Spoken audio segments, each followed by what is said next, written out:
الله تعالى وبركاته. إن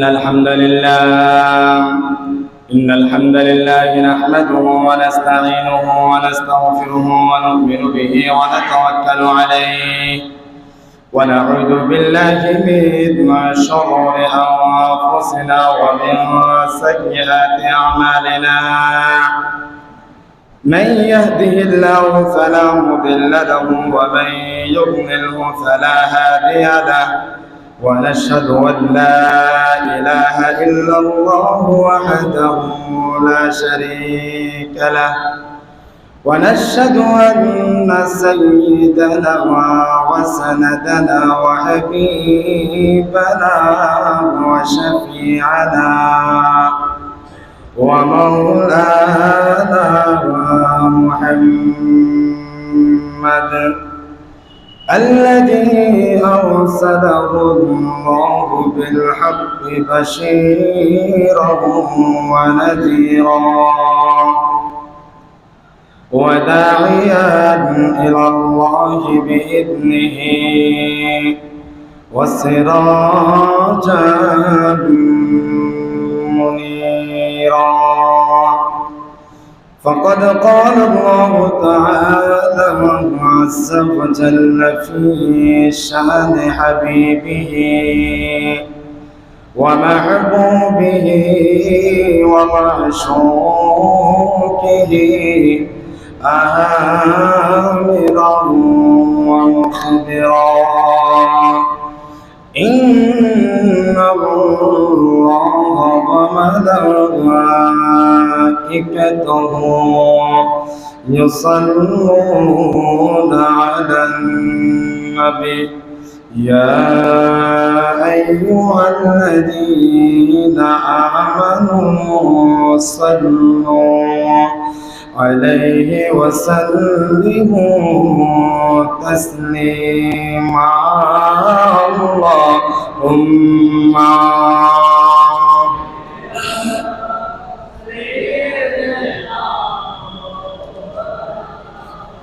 وعلى آل سيدنا কাপনের কাপড় পরতে হবে, এই কাপড় তো তকবে না, জনিতা কো গরিবে তাকো আসরল কৌকে চढ़বে না। উম্মা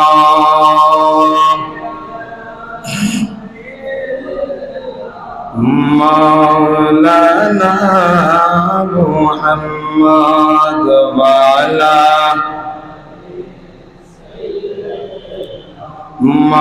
मौलाना जुमा करके काबा बनाया, दौर करके मदीना ज़ैनब से बसे बसे देखब सोनार मदीना। अल्लाहुम्मा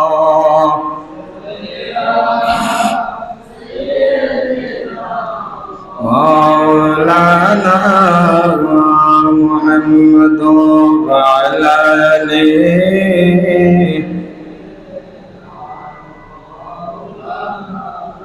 صلاة يا رسول الله عليكم بلغ العلا بكماله كشف الضجى بجماله حسنت جميع خصاله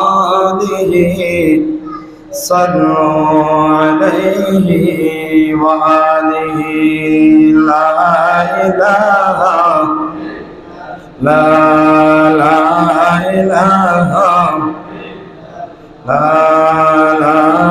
إله লা লা ইলাহা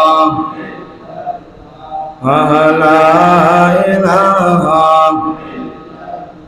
ভাইজান কত সুন্দর মদিনা আহাজার নাই কোনো তুলনা দয়াল আল্লাহ দয়া কর ফুরন মনের বাসনা লা ইলাহা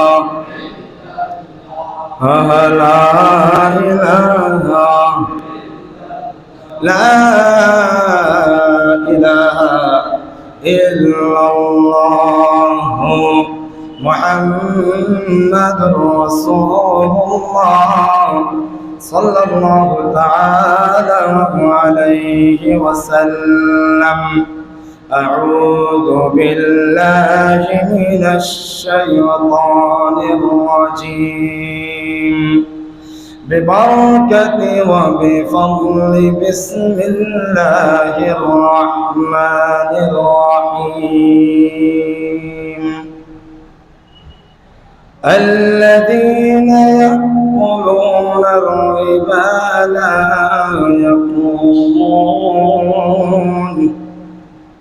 يقومون إلا كما يقوم الذي يتخبطه الشيطان من المس. صدق الله المولانا العظيم وصدق رسوله النبي الحبيب الكريم ونحن على ذلك لمن الشاهدين والشاكرين. ربي صل وسلم وبارك عليه. ঐতিহ্যবাহী আনোয়ারা থানার অন্তর্গত গুন্দিপ হাজী আশকর আলী জামা মসজিদের সম্মানিত মুসল্লিয়ানে কেরাম, দূর দূরান্ত থেকে আগত আমার সুন্নি ভাইয়েরা, আশিক রসুল ভাইয়েরা, পর্দার আড়ালে অবস্থানরত সাদিয়া তাহেরা আবেদা সালেহা আমার সম্মানিত মা ও বোনেরা, আসসালামু আলাইকুম ওয়া রাহমাতুল্লাহি তাআলা ওয়া বারাকাতুহু। রব্বুল আলামিনের দরবারে লক্ষ কোটি শুকরিয়া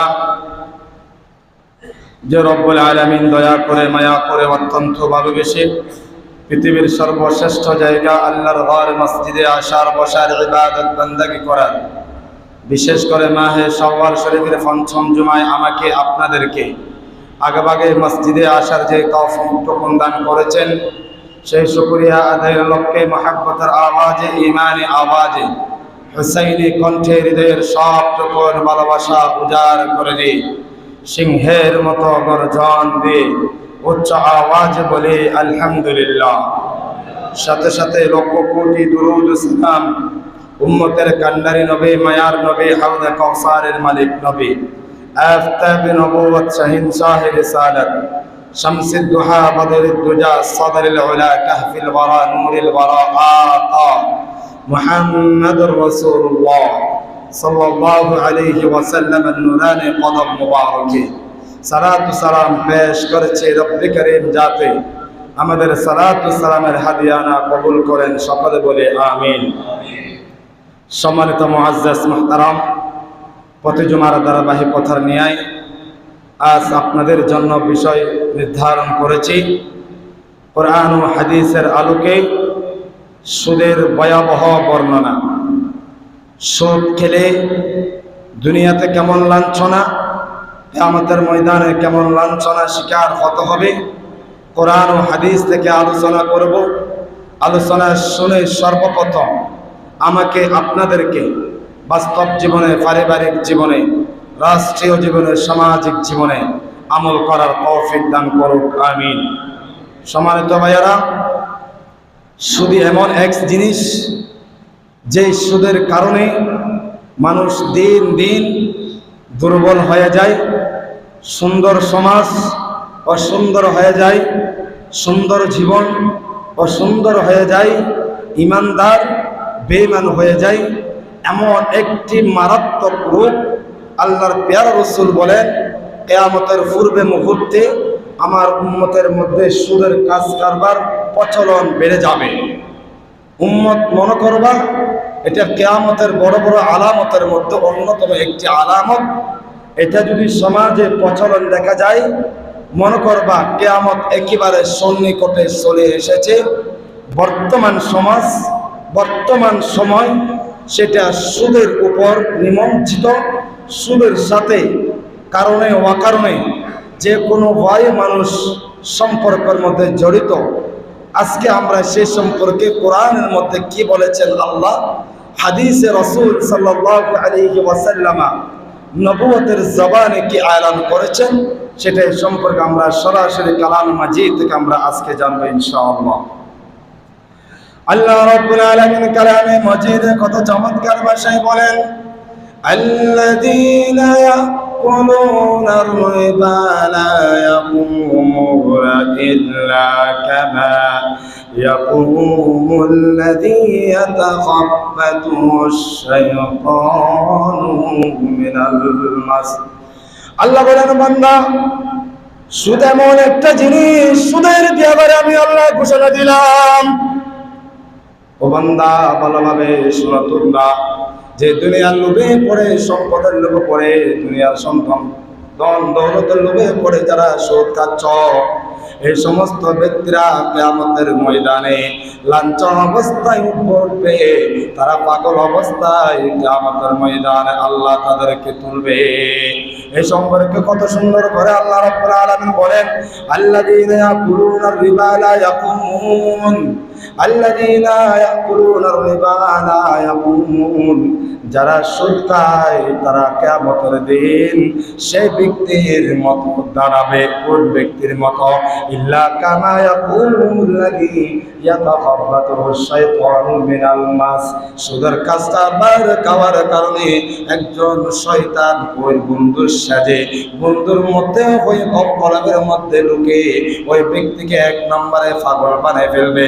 পাগল যখন হয়ে যায়, কোন ব্যক্তি যখন দুনিয়াতে পাগল হয়ে যায়, ওই ব্যক্তির নামাজ, ওই ব্যক্তির তাসবিহ, ওই ব্যক্তির রোজা, ওই ব্যক্তির হজ, ওই ব্যক্তির যাকাত, ওই ব্যক্তির সংসার, ওই ব্যক্তির ব্যক্তিগত জীবন কিছু ওই ব্যক্তি মনে করতে পারে না। ওই ব্যক্তি যেমন দুনিয়াতে পাগল ছিল, আল্লাহ বলেন ওই ব্যক্তি কিয়ামতের ময়দানে শয়তান যেভাবে দুনিয়াতে পাগল পারা করেছেন, কিয়ামতের ময়দানে ওই ব্যক্তিকে পাগল অবস্থায় আল্লাহ তুলবে। আয়াত কারিমা থেকে আমাদের জন্য শিক্ষা হলো, সুদ মানুষের জন্য বিচার বুদ্ধি জ্ঞান যা আছে সব কিছু নষ্ট করে দেয় এবং পরকালে ওই ব্যক্তি অপমানিত হয়ে কিয়ামতের ময়দানে 18,000 মাখলুকাতের সামনে আল্লাহ ওপেন করবেন তাকে পাগল অবস্থায়। ডান পাশে থাকবে জান্নাত, বাম পাশে থাকবে জাহান্নাম। ওই ব্যক্তি যখন পাগল হয়ে গেল, ওই ব্যক্তি যখন জ্ঞান নাই, জ্ঞান হারা ব্যক্তি হয়ে গেল, ওই ব্যক্তি জান্নাত কোনটা জাহান্নাম কোনটা খুঁজে পাবে না। সেই জন্য রব্বি কারীম বলে, ও বান্দা যারা তোমরা দুনিয়াতে সুদ খেয়েছো, সুদ গ্রহণ করেছো, সুদ ভক্ষণ করেছো, ওই ব্যক্তি তোমরা কিয়ামতের ময়দানে আমলনামা তোমাদের পাশেই থাকবে, তোমরা আমলনামা দেখবে না। জান্নাত তোমাদের পাশে থাকবে, তোমরা জান্নাত দেখবে না, জান্নাত বুঝতে পারবে না। সেজন্য রব্বুল আলামিন আমাদেরকে সতর্ক করে দিচ্ছেন, যারা দুনিয়াতে সুদ খায় তারা কিয়ামতের ময়দানে লাঞ্ছনা অবস্থায় উঠবে, পাগল অবস্থায় আল্লাহ কিয়ামতের ময়দানে তাদেরকে তুলবে। সুদের কথা কিভাবে আসলো? মক্কার কাফিররা জাহেলিয়াতের যুগে ইহুদি নাসারা যারা আল্লাহর নবীকে কষ্ট দিয়েছেন, শরীয়ত মানত না, কোরআন যারা বিশ্বাস করতো না, কিরাত যারা বিশ্বাস করতো না, ওই সমস্ত ব্যক্তিরা যুক্তি কারাইতো।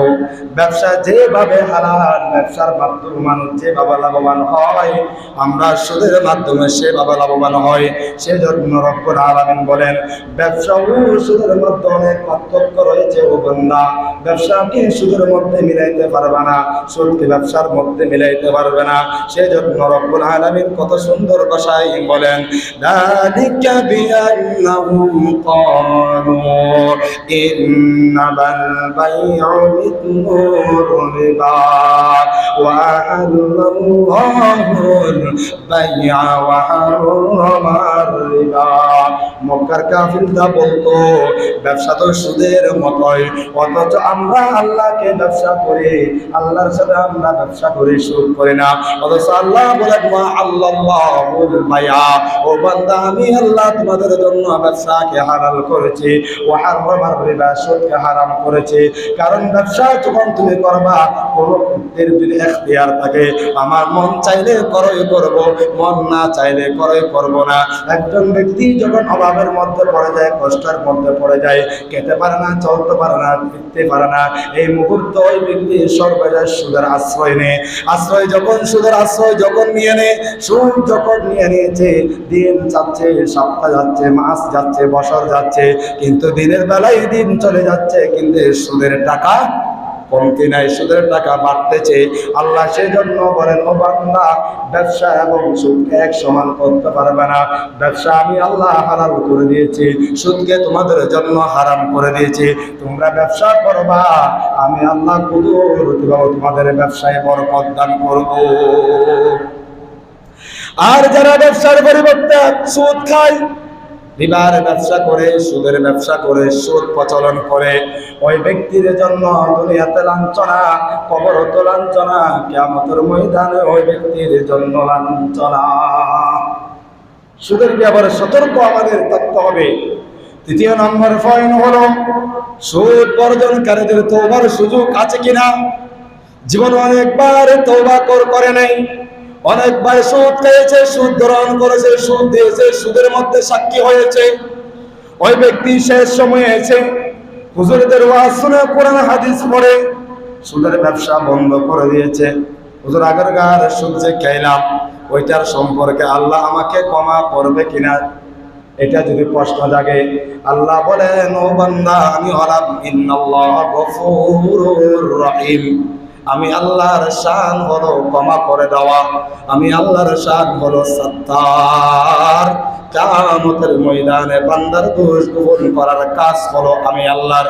তোমরা সুদকে না বুঝে এই মুহূর্তে যখন আলোচনা শুনছো কোরআন ও হাদিসের আলোকে, তোমাদের উচিত হবে যে সমস্ত সুদ গ্রহণ করেছ, ওইটার মধ্যে তওবার মাধ্যমে যে তোমরা ফিরে আসো, ওই তওবা আল্লাহ কবুল করতেও পারে, নাও করতে পারে, কিন্তু আমাদের কাজ হলো তওবা করে যাওয়া।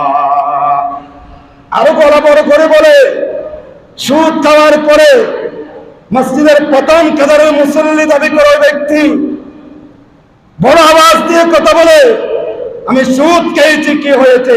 5 ওয়াক্ত নামাজ তো আমার কাছে চলছে, আমি তো নামাজ পড়ছি, খোদার কসম ওই ব্যক্তির এক ওয়াক্ত নামাজ আল্লাহর দরবারে কখনো কবুল হবে না। ঠিক কিনা বলেন? ঘোষণা কার? আল্লাহর। সেজন্য রব্বুল আলামিন বলেন, যারা সুদ খাওয়ার পর তওবার হাত বাড়িয়ে দিয়েছে, না না সুদ খাবো না, অন্যায় করবো না, বেহায়াপনা করবো না, আজকে থেকে ভালো হয়ে যাব। যারা সুদ খাওয়ার পরে আবার সুদের মধ্যে নিমজ্জিত হয়ে যায়, লোভের মধ্যে পড়ে যায়, সেজন্য তাদেরকে হুঁশিয়ারি দিকে রব্বুল কারীম কোরআনের ভাষায় বলেন, ওয়া মান আদা ফাউলাইকা আসহাবুন নার হুম ফিহা খালিদুন। যারা পুনরায় সুদ গ্রহণ করে, আল্লাহ তাদেরকে হুঁশিয়ারি দিচ্ছেন, বান্দা তোমরা যে আমি আল্লাহর আইন না মানে সুদের মধ্যে আবার নিমজ্জিত হয়ে যাও, ফাউলাইকা আসহাবুন নার, তোমাদের স্থান হলো জাহান্নামে। স্থানেন এই জাহান্নামের বাইরে তোমাদের কোনো স্থান নাই। আর জাহান্নামে কতদিন থাকবা সেটাও আল্লাহ আমাদেরকে ঘোষণা দিচ্ছেন, হুম ফিহা খালিদুন, আবাদুল আবাদ, তোমরা জাহান্নামের কীট হিসেবে প্রমাণিত হবে। নাউযুবিল্লাহ। এরকম মানুষ আছে না নাই সমাজে? নামাজে পড়বে, হজও করবে, যাকাতও করবে, ঈদের সময় আসলে লক্ষ কোটি টাকা যাকাতের জন্য লাইন ধরে যাকাত দেবে, তলে আবার ওই যে বিলাতি অন্দরের মতো সুদ খাইতেই থাকে। এরকম মানুষ আছে না নাই? আল্লাহ আমাদেরকে হেফাজত করুক। এটা হলো 5 নম্বর পয়েন্ট। 5 নম্বর পয়েন্টে, ওটা হচ্ছে 7 নম্বর পয়েন্ট। 5 নম্বর পয়েন্টে আল্লাহর বান্দারা চিন্তা করে, আমি যদি সুদ খাই, আমি যদি সুদ গ্রহণ করে আমার সম্পদ অট্টালিকা সম্পদ হয়ে যাবে, ব্যাংক ব্রাঞ্চ বেড়ে যাবে, অনেক টাকার মালিক হয়ে যাব। রব্বি কারীম বলে যারা সুদ খায় দুনিয়াতে তাদের সম্পদ থেকে আমি আল্লাহ বরকত উঠাই নিয়ে যাব। তারা সুদ খাইতে পারবে, লক্ষ টাকা তারা আয় করতে পারবে, কিন্তু সেই লক্ষ টাকার মালিক আমি আল্লাহ তাকে এক মুহূর্তের জন্য বানাবো না। সেজন্য রব্বি কারীম কালামের ভাষায় বলেন, ইয়ামহাকুল্লাহুর রিবা ওয়া ইউরবিস সাদাকাত। রব্বি কারীম বলেন আল্লাহ সুদকে চিহ্ন করেন এবং দান সদকায় আল্লাহ বরকত দান করেন। ইয়ামহাকুল্লাহুর রিবা ওয়া ইউরবিস সাদাকাত। সুদের মধ্যে আল্লাহ সুদের সম্পদ আল্লাহ বিচ্ছিন্ন করে দেন, ধ্বংস করে দেন। ওয়ায়ামকুল্লাহু ওয়া ইউরবিস সাদাকাত। আল্লাহ যারা সাদাকা আদায় করে এই সাদাকার বিনিময়ে আমি আল্লাহ তাকে কোটি কোটি বরকত দান করব। সুবহানাল্লাহ। ষষ্ঠ নম্বর হলো আল্লাহ রব্বি কারীম বলেন যারা অকৃতজ্ঞ পাপিষ্ঠ আল্লাহ আল্লাহ সমস্ত ব্যক্তিদেরকে পছন্দ করেন না। আল্লাহ যে সমস্ত ব্যক্তিদেরকে পছন্দ করেন না ওই সমস্ত ব্যক্তির স্থান হলো জাহান্নামে। সেজন্য রব্বি কারীম কোরআনের ভাষায় বলেন, ওয়াল্লাহু লা ইউহিব্বু কুল্লা কাফফারিন নাসিম। ওয়াল্লাহু লা ইউহিব্বু, আল্লাহ বলেন আমি আল্লাহ পছন্দ করি না। আল্লাহ কাদেরকে পছন্দ করেন না? কুল্লু কাফফারিন নাসিম, যারা পাপিষ্ঠ ব্যক্তি, গুনাহগার ব্যক্তি। তাদেরকে শুধু সুদ খায় তাদেরকে পাপিষ্ঠ বলা হয়েছে? না না, ঈমান এনেছে, কলমাও পড়েছে, নামাজও পড়েছে, কিন্তু ওই ব্যক্তি জবানকে হেফাজত করতে পারে নাই। এমন কিছু ব্যক্তি আছে সমাজে, প্রথম কাতারে নামাজ আদায় করবে, নামাজ আদায় করার পরে যখন দোকানের পাতে বসবে, সমাজের মধ্যে যাবে, মানুষের পিছনে গিরিঙ্গিবাজি করবে। এরকম মানুষ আছে না নাই? সহলখোর, গীবতকারী ব্যক্তি, সামনে এক কথা পিছনে আর এক কথা। তাদেরকে রাসূল আরবি সাল্লাল্লাহু আলাইহি ওয়াসাল্লাম রাসূলুল্লাহ ভাষায় তাদেরকে মুনাফিক বলেছেন। আর মুনাফিকের স্থান হলো নারুন হামিয়া, জাহান্নামের খিল। এই সমস্ত কিছু ব্যক্তি আছে পাপিষ্ঠদের মধ্যে অন্যতম ব্যক্তি হলো সেই ব্যক্তি যে ব্যক্তি মানুষের সামনে ভালো দেখাবে, মুখোশধারী মানুষ, ভালো মানুষ, পেছনে গিয়ে মানুষের সমালোচনা, পেছনে গিয়ে মানুষের গীবত। এরকম সমাজের মধ্যে আছে না নাই? আছে, খুঁজে দেখেন। সমাজের মধ্যে দেখবেন মুখোশধারী, দাড়িওয়ালা, পাঞ্জাবিওয়ালা, টুপিওয়ালা, আমার মতো হাদিসা বাদিসা কত বুজুর্গ মানুষ দেখবে, কিন্তু তার অন্তরের মধ্যে শয়তানি ছাড়া আর কিছুই নাই। আল্লাহ আমাদেরকে হেফাজত করুক, আমিন। সপ্তম নম্বর পয়েন্ট হলো যারা সুদ গ্রহণ করে ওই ব্যক্তি যারা ইমানদার, ইমান আনার পরে যে ব্যক্তি সুদ খায়, সুদ গ্রহণ করে, আল্লাহর আইন অমান্য করে, আল্লাহ রব্বি কারীম বলেন ওই ব্যক্তির অন্তরের মধ্যে আমি আল্লাহ দাগ লাগাই দিই। উদাহরণ দিলে ক্লিয়ার হয়ে যাবে। যদি কোনো আল্লাহর বান্দার সাদা কাপড় পরিধান করে, কি করে? আলোচনা বুঝতেছেন আমার?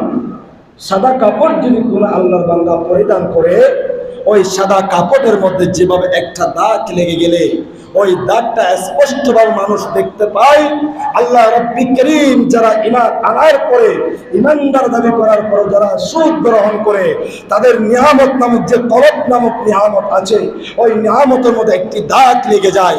ওই দাগ যখন লেগে যায়, কিয়ামতের ময়দানে এক অপরের কলব দেখবে, শরীরের ভিতরে কি আছে কি নাই, ওই ব্যক্তিকে আল্লাহ এমনভাবে পাওয়ার দিবেন কিয়ামতের ময়দানে, অপরের ব্যক্তির মধ্যে কি আছে সব কিছু দেখা যাবে, কিন্তু ওই ব্যক্তি বইয়ে তফতর করে কাঁপতে থাকবে। ওই ব্যক্তির অঙ্গ প্রত্যঙ্গ দেখার সুযোগ নাই, শুধু বলবে ইয়া নফসি ইয়া নফসি, লাদারি লাদারি করতে করতে কিয়ামতের ময়দানে জীবন কাটাবে। এভাবে কত হাজার বছর কিয়ামতের ময়দানে যাবে, সেটা আল্লাহর রাসূল পাখি পাওয়া যাবে। আল্লাহর নবী যখন মেরাজে যাচ্ছেন, মেরাজের নবী যখন আল্লাহর সাথে দিদার লাভ করবে, দিদার লাভ করার আসার পরে প্রতিমধ্যে এমন একদল ব্যক্তি দেখতে পাইলেন যাদের পেট হলো বিশাল পাহাড়ের মতো পেট। তাদের পেট কি? বিশাল পাহাড়ের মতো।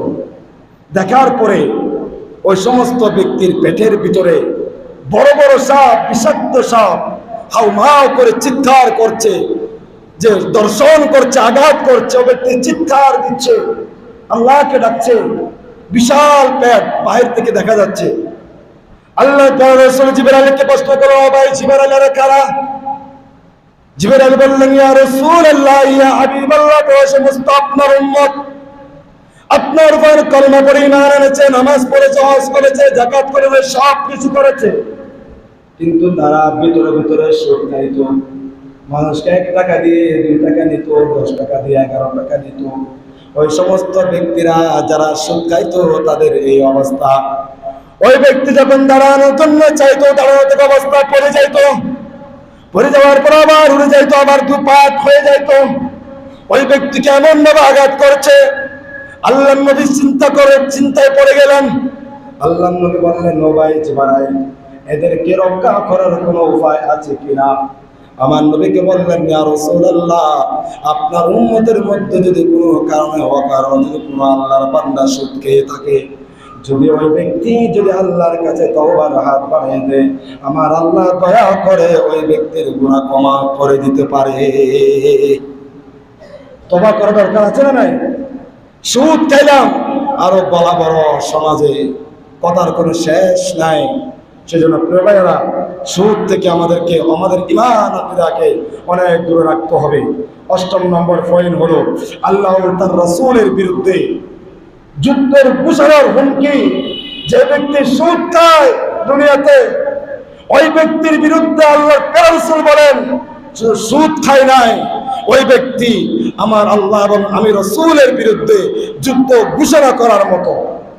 নাউজুবিল্লাহ বলেন। সেটা আল্লাহর রাসূল বলেছেন। অথচ বর্তমান সমাজ সুদের উপর নিমজ্জিত, কাচ্ছে আর কাচ্ছে, ঘুমাচ্ছে আর ঘুমাচ্ছে। আর অথচ সমাজের মধ্যে বলা বড়, মানুষের বিরুদ্ধে কথা বলতে দ্বিধা করো না, কলম ধরতে দ্বিধা করো না। ওই সমস্ত ব্যক্তি দুনিয়াতে লাঞ্ছিত, কিয়ামতের ময়দানও লাঞ্ছিত আল্লাহ করবেন। আল্লাহ আমাদেরকে হেফাজত করুন, আমিন। 9 নম্বর, তওবার পর মূলধন সুরক্ষার বিধান। আপনি যখন তওবার হাত বাড়িয়ে দিবেন আল্লাহর কাছে, আপনার মাল হেফাজত করার দায়িত্ব আমার আল্লাহ। কাউকে আল্লাহ দৌলত দিয়েছেন, অন্য কাউকে আল্লাহ দৌলত দেয় নাই। যারা দৌলত, কারো কারো দৌলত মসজিদের জন্য কবুল করেছেন, কারো কারো দৌলত মাদ্রাসার জন্য আল্লাহ কবুল করেছেন, আর কারো দৌলত সিনেমার জন্য কবুল করেছেন, আর কারো দৌলত অশ্লীল কাজের জন্য কবুল করেছেন। ও বান্দা, একটুবার চিন্তা করে দেখেন, রিজিক দেওয়ার মালিক কে? আওয়াজ দিয়ে বলেন, রিজিক দেওয়ার মালিক কে? সেই মালিক যদি আমাকে ধনবান বানায়, আমাকে যদি কোটিপতি বানায়, আমার টাকা কোথায় ব্যয় করবো? আল্লাহ বলেন, বান্দা, তুমি মসজিদে 1 টাকা দিয়েছ, আমি আল্লাহ লক্ষ টাকা তোমার টাকার মধ্যে বরকত দান করব। আমার রাসূল পাকের বাগানের মধ্যে 1টা টাকা দান করেছ, আমি আল্লাহ তোমাকে লক্ষ কোটি টাকা বরকত দান করব। অপরদিকে যারা সুদী কাজ করে, ওই ব্যক্তি যখন মসজিদে 1 টাকা দেয়, ওই ব্যক্তি চিন্তা করে আমার 1000 টাকার বান্ডিল থেকে মনে হয় 1 টাকা কমে যাবে। চিন্তা করে বখিল, ওই ব্যক্তির দান তো আল্লাহর দরবারে কবুল হবে না। তোমার টাকা তো আল্লাহর দরবারে কবুল হয় না, বিদায় তোমার দেওয়ার সুযোগ হয় নাই। আর অপর ভাইয়ের কাছে টাকা নাই, পয়সা নাই, দৌলত নাই, বুক ভরা ভালোবাসা আছে, ওই ব্যক্তির প্রতিটি টাকা আল্লাহর দরবারে কবুল হচ্ছে। মক্কা মুকাররমার জমিনে প্র্যাকটিক্যাল একটি কথা বলে আপনাদের শেয়ার করি। আল্লাহর ঘরে যখন তাওয়াফ করা অবস্থায় ছিলাম, আমার চাইতে 1000 কোটি ব্যক্তি, পলোয়ান ব্যক্তি, এত বড় বড় পলোয়ান ব্যক্তি, তাদের সামনে গেলে একেবারে আমাদেরকে ছোট্ট বাচ্চার মতো দেখা যায়। এদের সামনে কিভাবে আল্লাহর ঘরে চুমা খাবো, হযরত সুওয়াতে চুমা খাবো, চিন্তায় পড়ে গেলাম। চিন্তা করলাম জীবন চলে যাবে, তারপর হযরত সুওয়াতে চুমা দেব। সুবহানাল্লাহ বলে। জীবন চলে যাবে, তারপর হযরত সুওয়াতে চুমা দেব। এই চিন্তা মাথায় নিয়ে যখন আপনি সামনে অগ্রসর হবেন, খোদার কসম, আল্লাহর পক্ষ থেকে স্পেশাল শক্তি আল্লাহ দান করবেন। সুবহানাল্লাহ বলেন। সেটা প্রেম থাকতে হবে, ভালোবাসা থাকতে হবে। সেই জন্য বন্ধু, শুধু আল্লাহর ঘরে গেলে হবে না। সুদের টাকা দিয়ে যদি আপনি লক্ষবার আল্লাহর ঘর তাওয়াফ করেন, মদিনায় মুনাওয়ারা জিয়ারত করেন, ও বন্ধু, আপনার সেই টাকা, সেই দৌলত, সেই হজ, সেই নামাজ, সেই যাকাত কোনো কিছুই কবুল হবে না। সেজন্য প্রিয় ভাইয়েরা সতর্কতা অবলম্বন করতে হবে। আমরা যদি সতর্ক হই, আমাদের প্রজন্ম সতর্ক থাকবে। এটাই হলো 9 নম্বর। 10 নম্বর, অর্থনৈতিক ইনসাফ, জুলুম বর্জন। আপনি যখন সুদের কাজ কারবার থেকে দূরে চলে আসবেন, আপনার অর্থনীতির মধ্যে জুলুম আর আসবে না। আপনার প্রতিবেশী ভাই যখন কষ্টের মধ্যে পড়ে যাবে, আপনার থেকে দান করতে আপনি বাধ্য হয়ে যাবেন। আপনার মধ্যে মানবতা বোধ কাজ করবে। অপর যারা সুদ খায় তারা 1 টাকা দিতেও চিন্তা করবে। এটার প্রতি লক্ষ্য রাখতে হবে। 11 নম্বর, অভাবগ্রস্ত ঋণ গ্রহীতাকে সুযোগ দিতে হবে। কিছু কিছু ব্যক্তি আছে ঋণগ্রস্ত, ওই যে গ্রামের মধ্যে, পল্লী গ্রামের মধ্যে যারা ব্যাংক থেকে টাকা নেয় কিস্তির মাধ্যমে, এমন এমন পরিবার আছে কিস্তির টাকা না দিতে পেরে নিজের জীবনকে তারা নষ্ট করে দিয়েছে। এরকম ব্যক্তি আছে। এই ঋণগ্রস্ত থেকে বাঁচার জন্য আল্লাহ নবী আমাদেরকে সিস্টেম শিখিয়ে দিয়েছেন, তোমরা দান সদকার হাত বাড়াইয়া দাও। সুবহানাল্লাহ। আল্লাহ আমাদেরকে কবুল করুক, আমিন।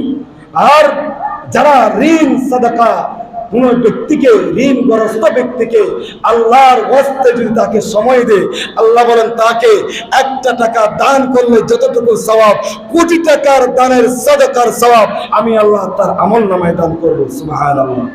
দেখেন, এইভাবে যদি আমরা এই সুদ থেকে বাঁচতে পারি। অনেক পয়েন্ট এনেছিলাম, সময় একেবারে স্বল্প। আমি সর্বশেষ হাদিসে পাকের দিকে যেতে পারছি না। 20টি যে ভয়াবহ শাস্তি দুনিয়া ও আখিরাতের মধ্যে আমাদের ভোগ করতে হবে, এই 20টি শাস্তি সম্পর্কে আপনাদেরকে কিছু মেসেজ দিয়ে যায়। 1 নম্বর শাস্তি, আল্লাহ তার রসুলের বিরুদ্ধে যুদ্ধের ঘোষণা। যেভাবে আল্লাহর বিরুদ্ধে, আল্লাহ রসুলের বিরুদ্ধে যুদ্ধ করলে যতটুকু যে আপনার কাছে, আপনার আমল নামায় যে গুনাহের কাজে নিমন্ত্রিত হবেন, ঠিক তেমনি ভাবে 1 দিরহাম টাকা, 1 জাররা পরিমাণ যারা সুদ খেয়েছে তাদেরকে কিয়ামতের ময়দানে রাসূল আরবি সাল্লাল্লাহু আলাইহি ওয়াসাল্লামের বিরুদ্ধে কথা বলে যে ব্যক্তি স্থান, আপনার স্থান হবে সেই ব্যক্তির মতো। এটা হলো 1 নম্বর শাস্তি।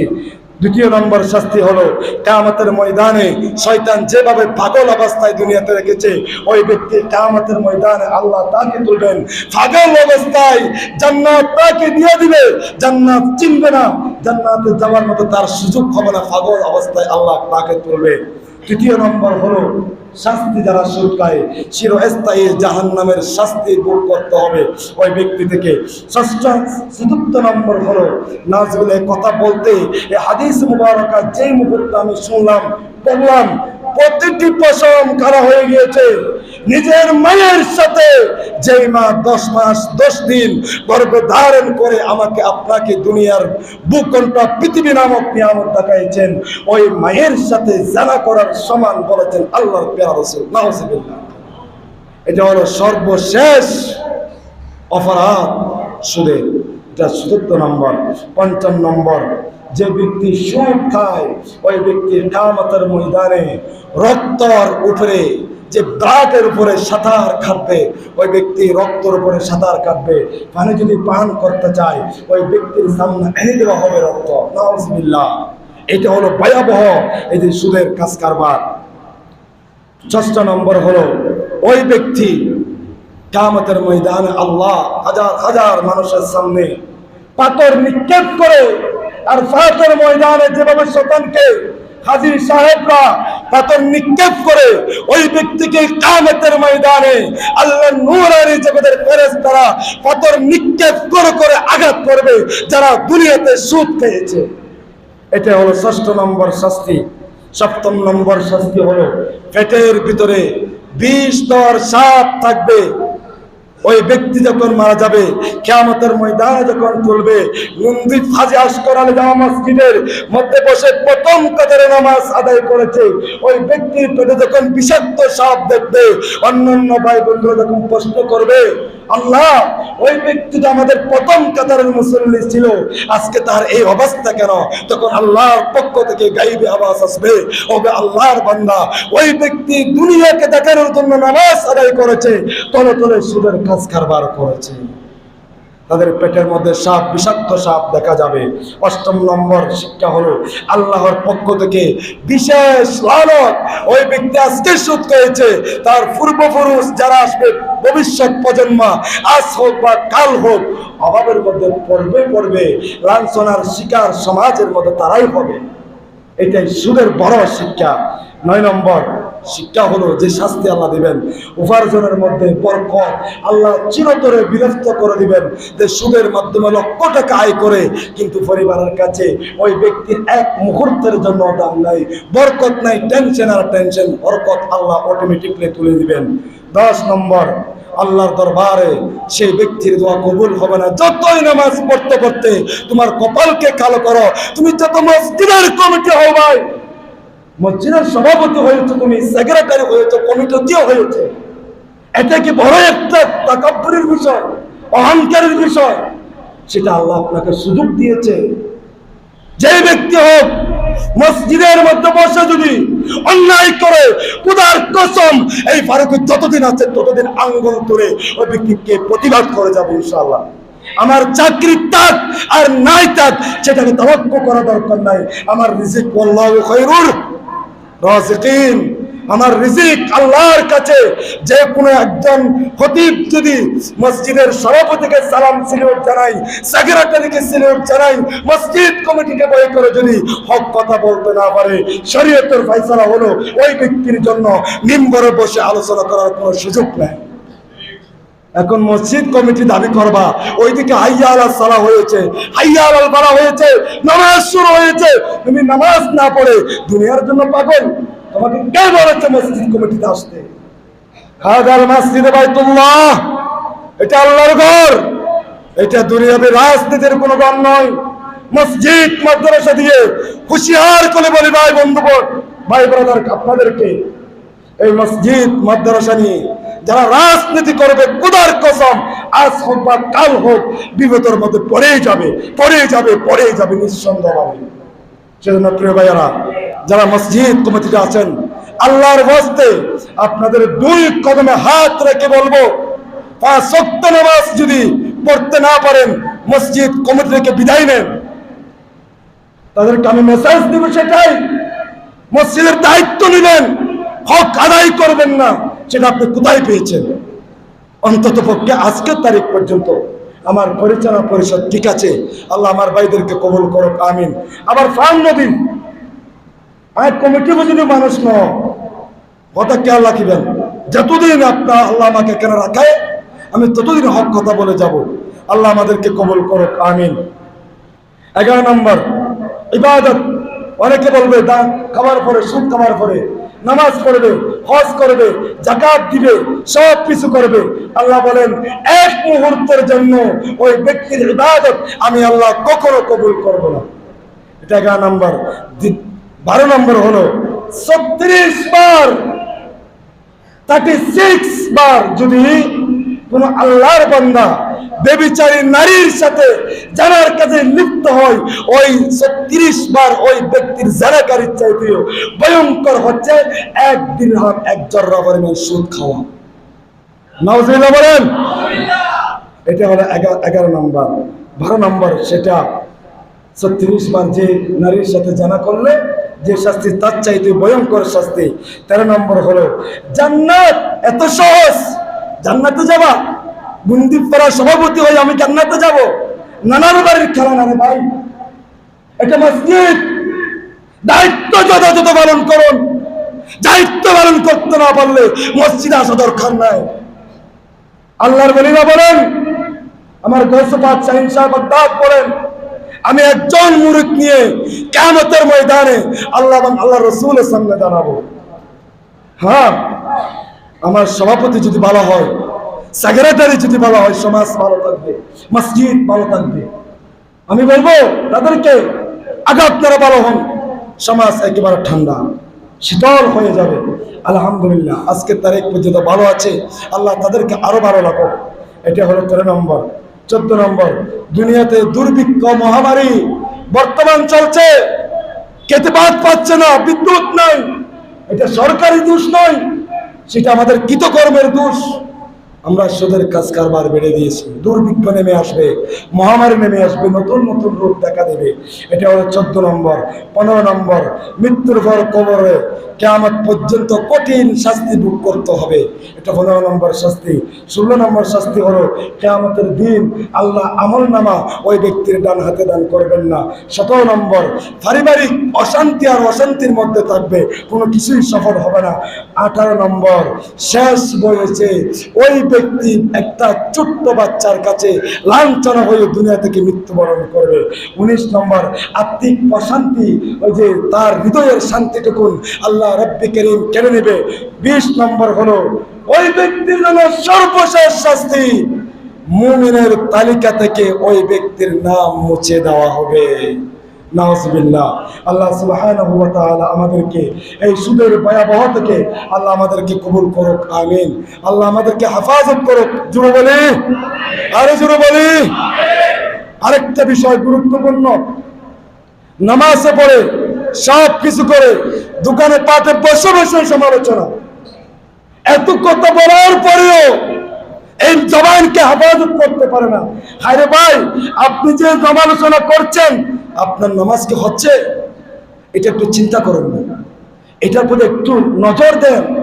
আল্লাহ সুবহানাহু ওয়া তাআলা অন্ততপক্ষে আনোয়ারার জমিনে আমি যা খবর নিয়েছি, অন্যান্য কমিটির তুলনায়, অন্যান্য এলাকাবাসীর তুলনায় আমার গুন্দি ফাজা আসকার আলী মসজিদের কমিটি এবং এলাকাবাসী অনেক শান্ত, অনেক ভালোবাসার মানুষ। আল্লাহ সুবহানাহু ওয়া তাআলা যে যদি কোনো ধরনের যদি অপসংস্কৃতি, ঘুষের কাজ কারবার যদি চলে, আল্লাহ আমাদেরকে হেফাজত করে মুমিনের পাল্লায় হাতে হাত রেখে ইমানদার বনে জান্নাতে যাওয়ার তৌফিক দান করুক, আমিন। ওয়া মা আলাইনা ইল্লাল বালাগ। যারা সুন্নাত আদায় করেন নাই, 4 রাকাত সুন্নাত আদায় করে নেন।